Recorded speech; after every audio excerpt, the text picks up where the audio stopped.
Hello, everyone. Welcome to the Zoho Zone podcast, where we talk with Zoho partners about their Zoho implementations. I'm Andrew Simpson with Ether Automation, and today on the podcast I have Mike Lauer from Lauer. Enable Solutions. Mike Lauer. Okay, not lawyer. Mike Lauer. Lauer. From Enable Solutions. Mike, thank you for joining the show. I appreciate you being here. No, absolutely, Andrew. It's a pleasure. It's all mine. I really appreciate you thinking of me and inviting me on the show. It's very interesting that you're doing this. Great. So Mike, you branded yourself as a bit of a RevOps expert, and I agree with this. I think you're great in the RevOps space. But for the people listening in or watching, RevOps is a bit of a new term. Yes. What does this mean for you? Like, what is RevOps the way you define it? Yeah, absolutely. I mean, it really is, for me, it just kind of fits me like a glove because I care about all the facets of what revenue touches, right? So it's really just a cross-functional framework that aligns and optimizes the different departments. Of course, starting at the top of the funnel, sales, marketing, customer success, finance, even product, right? And so all of those things, in the end, we care about what goes in, what comes out. Can we measure what comes out? Can we actually make decisions on what comes out? And so that's really why I take the approach that RevOps is really the right way to approach managing new technology implementations. Got it. Okay, that makes a lot of sense. Now, can you tell me a bit about yourself and Enable Solutions? Who are you? Yeah. What does Enable Solutions do? That kind of thing. Sure. Yeah. No, I mean, we're really a boutique agency. I left the corporate world in 2019. I was involved for 20 years, managed telecom technology, managed IT, sales engineering, sales management. And I said, this is what I've always wanted to do. My first CRM that I got involved with back in probably 89, 90 was like ACT and then Goldmine, right? And then I did some consulting with Goldmine. We moved out to the East Coast in 2001, and I got into the corporate world and did that. And so, I've never looked back since we started this in 2019. We love it. We love working directly and being able to make a big impact with our clients. Nice. Yeah. Okay. So what kind of projects or businesses do you like to work on, as Enable Solutions? Sure. Sure. Is there any industries or particular problems? Yep. No, that's a good question because, I mean, we really do have a vertical focus.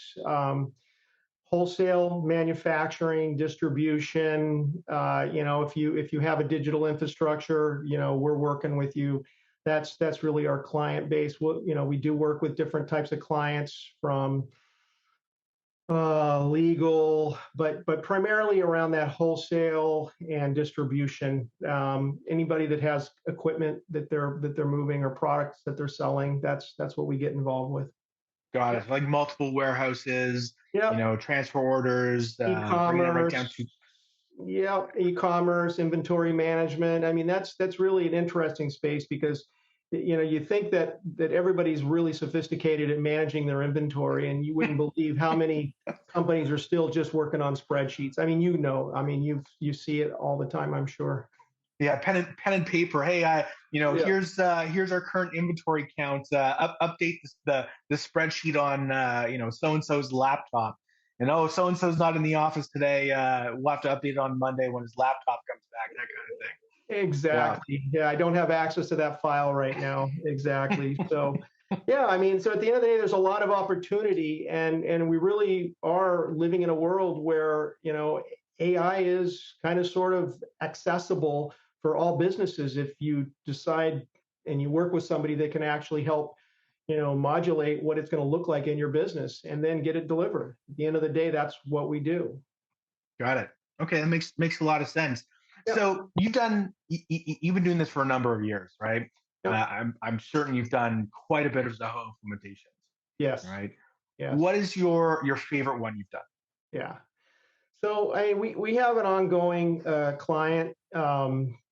They're essentially plastics injection molding and robotic automation. So he's got two companies. And so this gentleman calls me out of the blue one day just from my website. He just dialed up my phone. I picked it up and, he's in my state and he's like, hey, I got to fall on the sword here. I'm really behind the eight ball. My website needs updating. I got this, I got that. What do you think? Can we have a conversation? I said, sure.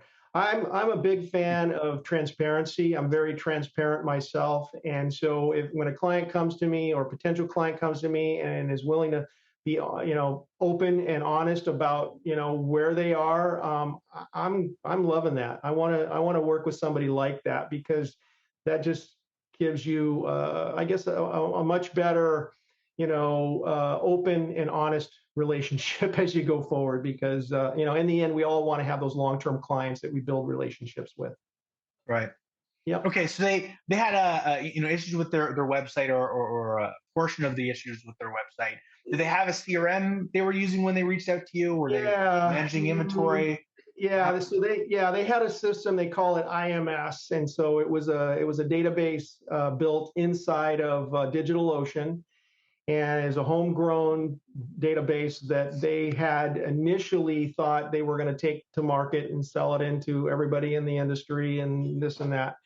And so, long story short, they decided to stop developing it, or it was the partner that was doing it got off into other areas in medical and this and that. So, long story short is he didn't really have a good platform to operate the business from, and he knew that that wasn't going to be a long-term solution. They're still using it, unfortunately. It's a process because there's so much data, 15 years worth of data that lives in there. And so we had to come up with an approach to really get that data into Zoho so we could make it functional for their sales teams and their operation and their finance teams. So their whole business is running off of this thing on DigitalOcean. It could have been completely custom. And You know, QuickBooks. Yeah, and QuickBooks. Unreal. And Yeah. just out of curiosity, do they have like a whole development team just to maintain it, or is this just like one freelancer? Well, it was a business. It was, yeah. So it's a good question. So it's a guy who kind of sort of built it and maintained it that went off and started another business and another vertical in the medical device space or something like that. And so that project kind of sort of took a back burner. So it just kind of sort of lived in DigitalOcean, and that was where they maintained all of this, millions of dollars worth of inventory. So 15 years worth of data, millions of dollars of transactions on a DigitalOcean server. Yep. That the owner doesn't know how to patch, fix, maintain. It's not, yeah. It's totally at the whim of totally out of his hand. Yep. And he can call the guy. And literally, it took us. I'll tell you, it took us. I kid you not, 6 weeks just to get the guy to give us the codes, the passcodes to get into DigitalOcean and make any kind of changes at all. Ridiculous. Oh no, yeah, that's bad.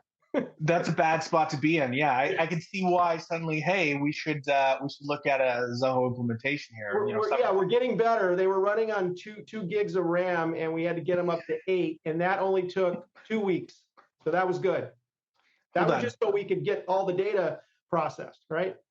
Millions of dollars of transactions on 2 gigs of RAM. Yeah. Yeah. So it could have crashed if you did a query on that server. And it was so slow. They had tried initially. Somebody had recommended putting. They were going to try to make and render their inventory on a WordPress site, and this is why they came to us and said, well, we just don't want this website. They just spent all this money building out this website. It's hosted somewhere, I don't know where. And they said, just take it over, fix it. And so we did it, and we put the new website in our DigitalOcean. And and I realized after the fact, I'm like, well, no wonder why they were having so many problems with their inventory rendering on their website. They're running on 2 gigs of RAM. It was like, nobody like put 2 and 2 together. Someone goes to the website, does a quick inventory search, and the inventory database crashes. And, oh, I don't know. It boots back up and then returns a result that, yeah, that's crazy. Yeah. Crazy. Yeah. So can you walk me through how you found the solution for it? Not necessarily the actual solution that Yeah. you implemented, but like how did Yeah. you get to a solution Yeah. Yeah. I mean, it's a really good question because every client has a different kind of modus operandi, so to speak, like in terms of, what it takes to get information out so that you can make a proper recommendation on not only just the structure of whatever it is you're going to build for them, but, how are you going to adopt it within the business? And that, I think, those kind of go hand in hand, right? I mean, the adoption is a big piece because if there's no adoption, there's no nothing. You can't move the project forward. Everything's at a standstill. So we had to kind of look at both of those facets simultaneously. And so that's, kind of what we did. But literally, there's clients where we can talk to them and they're very straightforward about what they want, and they don't want to really talk about it. Here's what we want. Now, how much is it? Okay, fine. That's your solution. We'll figure it out. However, we get that going for you. But with this client, because he is travel schedule and going all over the world, he's got Italy, he's got California, he's got his the manufacturer where he represents this brand. It's Campitelli USA. They fly over here and they want to go out. They want to see customers. This is the robotics automation company. And so in between all of that, we're working with their project manager on their side. Great guy, just, keeping the whole project alive. Was really, to your point earlier, kind of talking about having the right resources within the business. That's critical. And so we were able to kind of keep this whole project going while this owner is kind of MIA doing his own thing. And we just kind of sort of kept going. And at the end of the day, we got to the point where, okay, what are we going to do? We got all this data that lives over here in this IMS system, and we got to start adopting Zoho. And so I ended up coming up with the solution and said, well, there's two ways we can do it. We can just kind of take the raw tables, do a data dump, and rebuild everything into Zoho, or we can do kind of a transitional approach and set it up where there's we have an API built, and they can continue to work and do their invoicing and everything in the current IMS system, and then we'll send that data right into Zoho, where ultimately you'll be able to go and get all those archived invoices for your pricing. They have a model where they have to kind of sort of, when they sell something, they may sell something, once every other year, but they need to go back and historically look at what they sold that thing for, and then look at current market conditions in order to be able to price it out. Plus, there's a whole bunch of different elements, like it's kind of like selling a used car kind of thing, where you have maintenance, support, you have to replace parts, you have transportation. So factoring, that's kind of sort of the next phase, is kind of getting into the financial facets of how do you price this thing out with all the different elements that go into packaging that thing. And so that's kind of the next phase that we're going to be moving into. Got it. So you couldn't have just dumped that data in, because the minute you dump, that's where the history ends. And if they then need to price something out that happened between the data dump and the onboarding and training and change management phase, then that data is gone and prices are weird. So you had to absolutely. Yeah, absolutely. That was key. Yeah. Right? You just hit the nail on the head right there. And really, that was the other half of the equation, which was the adoption piece, right? We needed buy-in from their team. And the only way to get that is, and we learned this with them by going through the process of building the WooCommerce site, right? Is that we gave them the keys. We said, here it is. Give us some feedback. We got the feedbacks from them, and they absolutely loved it. So we said, okay, let's take the same approach with Zoho. Let's give them the keys. We'll give them all the data sets, their customers, their account information. We'll set up email synchronization and let them start using it in a simplistic way, and then come back to us with the workflow requests and changes that they're kind of looking to have us build for them. And so that's really was the key. It was like having those two elements um, work coincide with the whole rollout. And that was really, I think, the key to the success for this project. Got it. So they were able to kind of look at the new system and the data from the old system in the new system, right? Continue Yes. working in the old system, just to understand how that data is structured in each. You go through some iterations in terms of the actual data, the structure, or the workflows or emails or whatever. Yep. And this is kind of how you manage the rollout for them, Yes. and training kind of thing. Absolutely, and that right there was honestly the key to success on this project. There is, if you cannot get adoption within the business, you've got a losing project. And there is just, in fact, we still have the IMS system is still pinned up. It's still working. They're still doing invoices over there. So that's kind of the next half of it is we have to build and now pull in the quoting mechanism. But that's a little more complicated because we're dealing with WooCommerce inventory, this IMS inventory. Everything's going to come back to the single source of truth that's going to live in Zoho inventory. And then Zoho is going to essentially manage all of it. Got it.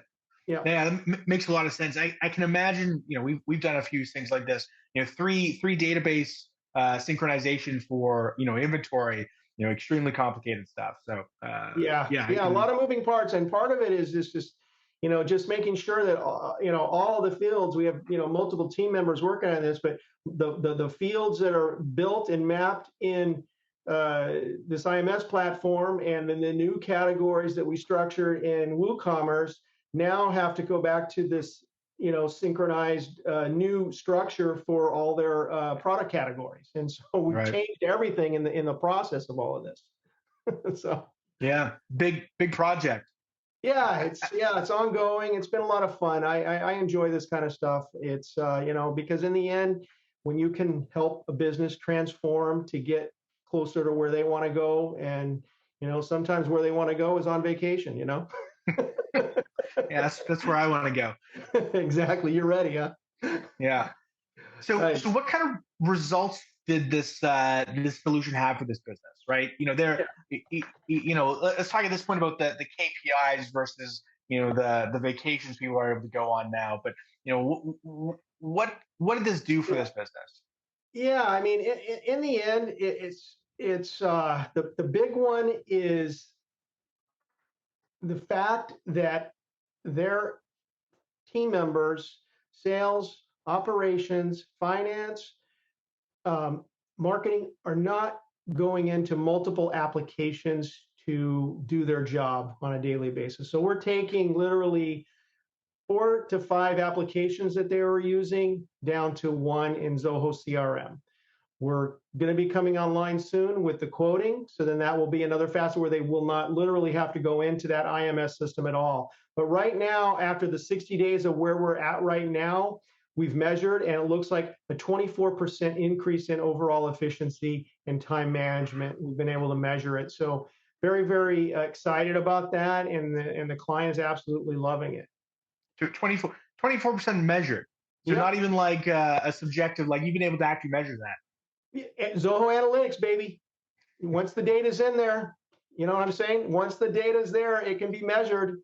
At the end of the day, why do we do this? That's what I ask. That's what I ask my people, my clients all the time. Why are we doing this? What's the point? Right. Right? I mean, 24% is incredible. Like that's a quarter of your time just like saved. I think it's going to get better because in back in my telecom managed IT days, we used to always shoot for at least 30% cost efficiency savings. Right. Here's the thing, when I like 25% is a conceptual number, or 24% in this case, like the actual measured one, that's the equivalent of doing an 8 hours a day in 6 hours, right? Think about it. For someone who works 12 hours a day, that's 2 days in one day. Right. And then measure that over a year, measure that over a month, measure it over a quarter. And this is all just kind of sort of beginning for this client. So I believe that it's going to be that much even better. Yeah. It's going to improve. It also compounds, right? Like if you're getting 25%, increase in productivity now, with that extra, productivity, you can now optimize a few other things. And so that's increase, that will compound over time, right? So, as you continue to work with this company, like in 2 years, 3 years, like they're going to be killing it, right? Oh, absolutely. Yeah. I mean, this is only one of two companies as well. So we've tried as much as we can to kind of keep the one company going, but we've had to really, everything has been hinged on getting this data out of this IMS database into Zoho, because now we're in the process of getting ready to create functions so that they can send, because they have clients that are kind of sort of cross-pollinated. So we're going to create a function that will then use Zoho Flow to connect from their one side, the plastic side, over onto the automation side. Right. Okay. Yeah. So then they can share data between the two organizations. Yep. Exactly. Nice. So then both organizations can benefit from this increase. Absolutely. Increase in efficiency. Yeah. Well, not only that, there's folks that work on one side that also work on another. Right. So now you have champions at the other organization to talk about, hey, this is what we did at the first one, and now people, like, the change management is going to be way easier on the next one, right? Absolutely. Yeah, absolutely. And that's critical. I mean, that's another piece, like having the internal resources that can help manage the process to implementing the new solution, is having those individual contributors, those champions within the company. It's critical as well. We look for that. It's super important. I I have to prepare myself when I see that the resources are not there, and then I have to make a decision whether or not, number one, how much do I need to charge for this, and can I really take it on? Do I have the internal resources myself to help them get to where they want to go? And I'm okay as long as they're willing to be honest about it. Like this particular client who called me and says, "Hey, I'm willing to fall on the sword," and he had one internal resources that's dedicated to this project. So that's really what's making it a success. Other than that, we would be falling flat, because you got to have those internal people, you got to have those champions. And so we've been able to have and build up the champions throughout the process. Right. That's really good. Yeah. How do the employees feel about the results? Like, are they less stressed? I mean, you mentioned some of them are now going on vacation, right? What's the no, that was the goal. Yeah. But how I don't know. How are the employees taking I know the owner goes on vacation, and he's a big hunter, so. Right. Well, good for him. Yeah. But have the employees brought up, have they told you about the impact it's had on their workday, on their personal workflows within the organization? Well, look at it like this. Before, just kind of sort of speaking of the e-com side, they had really no level of visibility of the products that they were trying to sell. And so as a kind of a Band-Aid and a quick fix, when we built the website, we came up with the idea, well, let's just let them start putting the inventory into the website, because it's, everything's kind of sort of there, and we'll get the framework for what we ultimately want to end up with in Zoho inventory. And so they're raving about just the WooCommerce site. I mean, we're not even, they're loving the fact that now they have a place where they can go and they can see emails. They can, they can tag certain custom fields within the lead module and be able to know that they're going to get 3 emails and two follow-up tasks over, a 6-week period, kind of a thing. So those kind of things are very time savings for the team members as well. And salespeople love that stuff, as long as you can make it simple for them. And I'm really big into, giving simple instructions, saying, here's this one sheet of paper, click these buttons, this is what this means, and you're going to get, these are the tasks that are going to ensue over the 5-6 week period of time, and you won't have to worry about anything. And they love it. Yeah. Yeah, it's also kind of the whole point of RevOps, is to enable this kind of thing for salespeople, right? That's absolutely that's the point. 100%. So cool. It's good stuff. Yeah. So, Mike, thank you for being on the podcast. Really interesting, conversation. I really appreciate you hopping on. To the listeners at home or viewers, if you want to get a hold of Mike, you can go to your website. It's enable.llc. It's no .com. It's not a .ca or .net. Enable.llc. Yes. Once again, Mike, thank you for hopping on. No, thank you very much, Andrew. I appreciate your time. Look forward to coming back again sometime.